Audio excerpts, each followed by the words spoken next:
Well,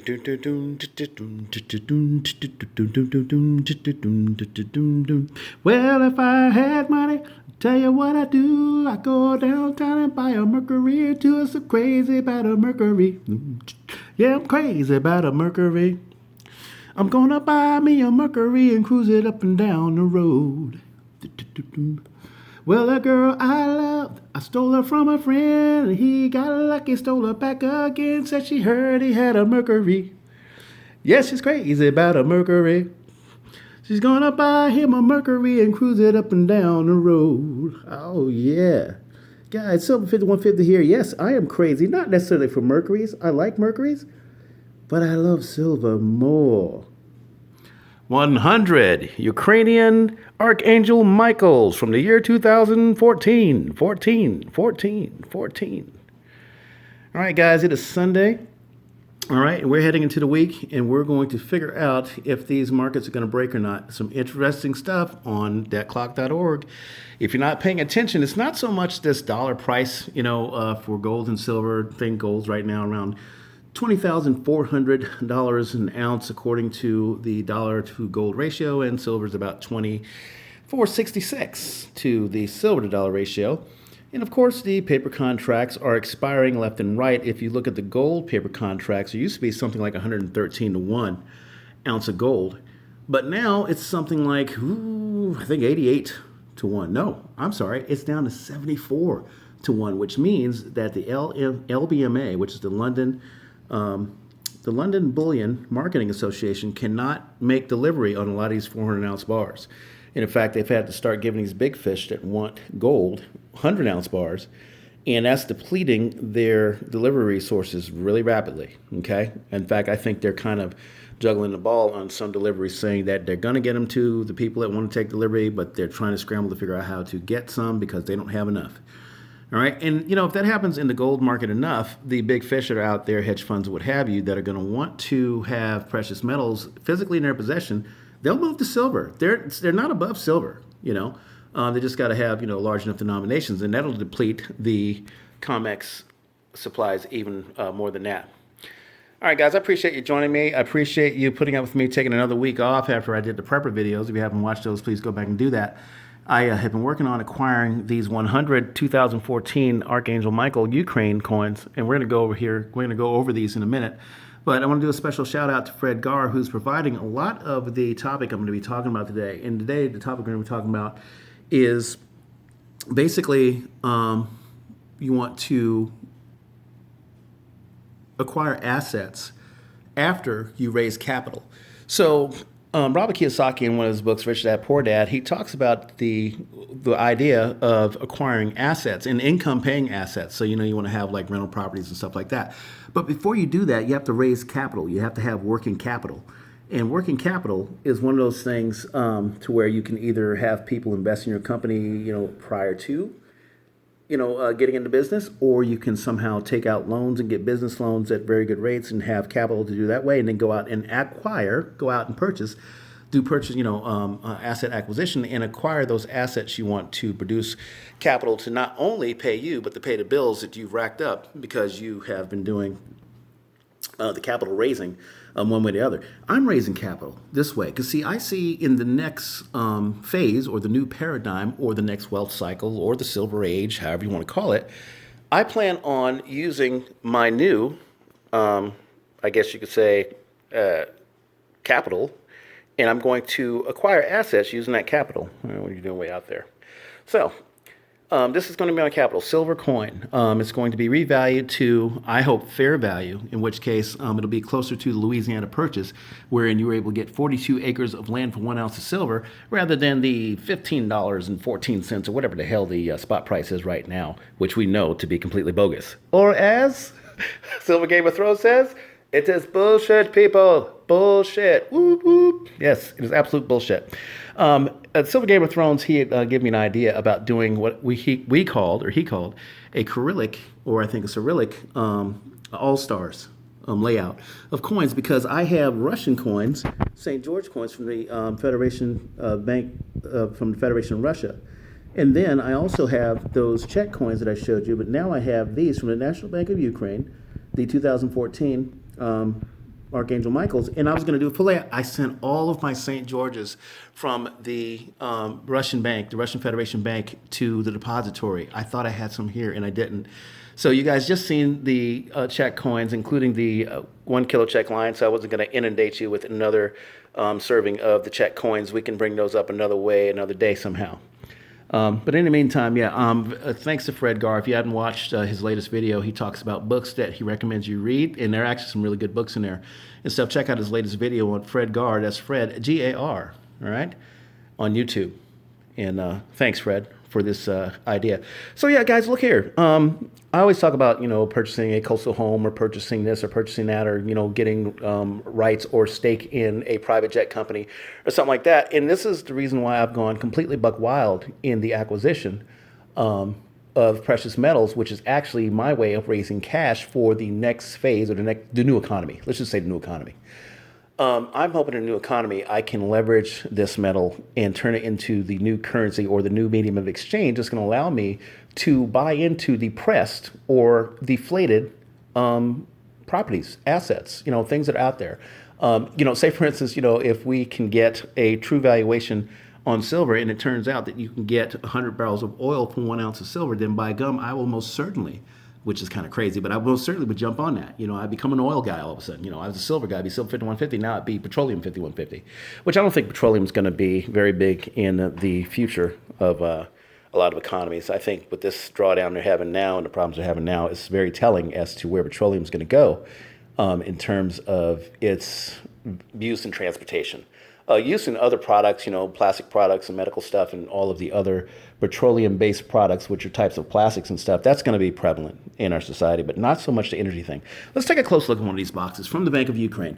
I love sovereign coins, all right? And I love when you get sovereign coins with these stamps and these seals and the signature from the banker or the bank president, whoever, and all of the officialdom that's on it. Who was it? Was it Silver Game of Thrones saying he likes he likes all these different security features and official markings and stuff because it tells you that it's not bullshit. It is real. Okay, it's real stuff. And then of course with a lot of the Cyrillic banks out there, they give you these boxes, and you actually have each capsule fit inside these slots here. So the capsules are protected by a sheet of cardboard inside the box, and you close the box up. And then you have it like that, and you put it away and stuff. And I broke the seals on these boxes. Do you know why? Because I bought them. These are my coins. I don't plan on selling them back as a block of coins or anything like that. I plan on using them in the most effective way imaginable. And I'm hoping that way is going to be in the actual areas of the world from which they were minted. I don't really care what part of the world it is. If I'm able to acquire an asset there using their coin money in a newly valuated form, which is going to get me fair value, then by gum, I'm going to do that instead of trying to exchange it, for whatever the global fiat is. If I have to go into the gray market, I'll do it, and if there's any officials watching this video, well, come get me. Anyway, so that's it. Stacking silver for me is simply a way of raising capital, all right? So we'll do that. The quote of the day comes from Expat Stacker. So the quote of the day comes from Expat Stacker, E-X-P-A-T Stacker. He has his own channel on YouTube. If you haven't checked him out, check him out also. Very informative and very well laid out. The guy, he knows his graphics. He knows how to put together good videos. His editing is absolutely spotless, and it is just good and fun to watch. He has a very good voice for video, too. But the quote of the day comes from Expat Stacker. And it's actually the title of his latest video. If you haven't seen it, go and see it. And the title is A Silver Lining is the Golden Ticket. Hot damn. I love that. A silver lining is the golden ticket. Boys and girls, I'm telling you right now, truer words have never been spoken. Now, words as true, yes, but truer words never been spoken. It is true. All the stacking that we're doing, a little bit that we can get done here and there. And I got to tell you right now, this wiped me out. By the way, guys, these things were $48 a piece. So 100 of them here, do the math. It took me 3 paydays to acquire these coins, but I had to have them because they were the last sovereign coin that I hadn't had, even though now I think I see that Serbia's got a Nikolai Tesla coin out, and I might have to figure out what I'm going to do about that. But they don't look as official, even though they're backed by the, I think, by the Bank of Serbia. Or is it Serbia? I think it's one of those areas out there. I'll get my information correct later. But anyway, so moving right along, I went to the LCS today, the local coin shop today. In our local coin shop, we only had one. And I was telling Silver Joker, that I was going to go to the LCS and really start to get into picking up some, what do you call them? Just unique pieces. Because I've got plenty of, the sovereign multiples and stuff like that. And I'm sure Silver Game of Thrones would say it's a little bit boring, but it's still cool coins, right? Because he's got he's got a very interesting layout. And if you haven't checked out his latest video, I recommend you do it because he shows off some really cool stuff. 2 ounces from, I'm trying to think, it is an Italian mint, but it's basically the 2 ounce mythical creatures series. He shows those off. But check it out. But yeah, and so, we're going to go ahead and see, if this local coin shop I have is going to get back into selling just regular bullion coins. Because now they went from selling, the sign used to say gold, silver, stamps, football cards, and, silver jewelry. And now it just says silver jewelry, stamps, football cards, and collectible coins. So they're just doing collectible coins now. And I'm like, okay, what does that mean? They're going to, not ever do regular bullion coins again. It's the only coin shop. I'd have to go probably 100 miles to find another coin shop, which I think is kind of a bummer. So, it's just a sign of the times. Coin shops are having to close their doors and stay closed for safety and health reasons. We're going through the thing. Excuse me, so they're doing their part. All right, so the debt clock today. The debt clock is moving around pretty good. I was telling you about how the gold to silver ratio, the paper to silver ratio and the paper to gold ratio has changed quite a bit. And what that means, when the paper to gold ratio or the paper to silver ratio drops, meaning that, say, for instance, the paper to silver ratio was 200 to 1 here a couple of months ago, and now it's like down to, I think, 174 or something like that. That just means that paper contracts are expiring in the COMEX, and people are less inclined or less desirous of playing the paper game to trade silver and more inclined to taking delivery of the physical asset. But the problem is, the more the physical asset that leaves the COMEX shelves, the fewer the paper contracts that are allowed to try to cover it. Because the idea of rehypothecation is when you create facsimiles of a real asset, so people think they're trading a real asset, but in fact, probably 1,000 people have a stake in that 1 ounce of gold, say, for all they know.